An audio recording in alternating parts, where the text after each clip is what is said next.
now if you take a poll now, I think there are at least minimum 10 channels in which, and 8 out of 10 of them actually are digital or virtual in nature, that the customers are using in their decision-making process.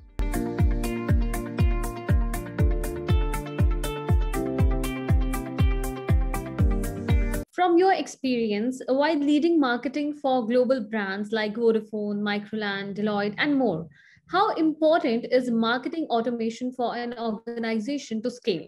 And what advice would you like to give for budding marketers and growth phase startups to succeed in their marketing journey? Thanks, Simon. It's one of my favorite subjects. So one key data point for us before we kind of debate on the need for marketing automation. So there's a research that says that I think before pandemic, customers in a buying journey or a decision-making journey were using about 4 to 5 channels. Channel could be email, phone call, face-to-face visit, from a sales to the customer point of view.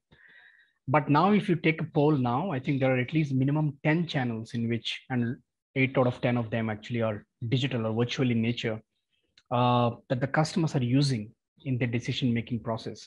So what it essentially means, I think, is you need a capability, which is probably an automation capability, surely, which helps you address this omnichannel desire of the customers.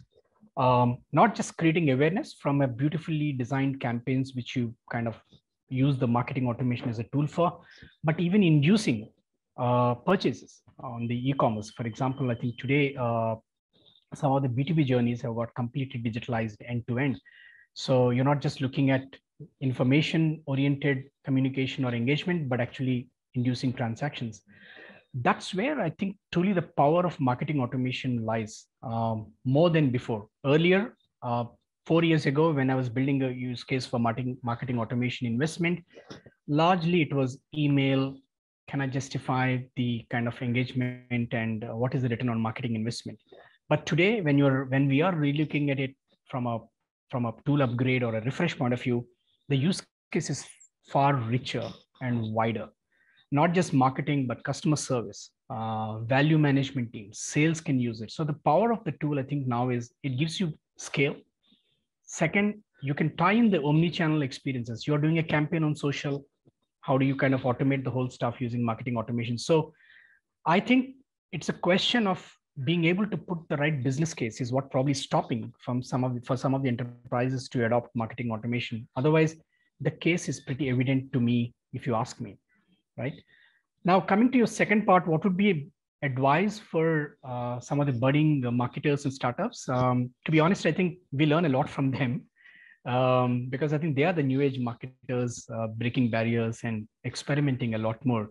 But to be honest, I think some of the things that I would like to share with them are some of the fundamental rules of marketing. Whether you are in the B2B business or you are in the direct to consumer business, there is a human aspect of customer. So I call it the business to human. Focus on those elements when you are actually designing marketing engagements, marketing communication. Second, I think empathy. I would think that in the pandemic world, one thing that has clearly stood out for me when either you're in marketing or in sales is the empathy with respect to customers. How do you respect their time, their kind of appetite to kind of read your communication? So you need to be far more empathetic in designing some of the marketing vehicles.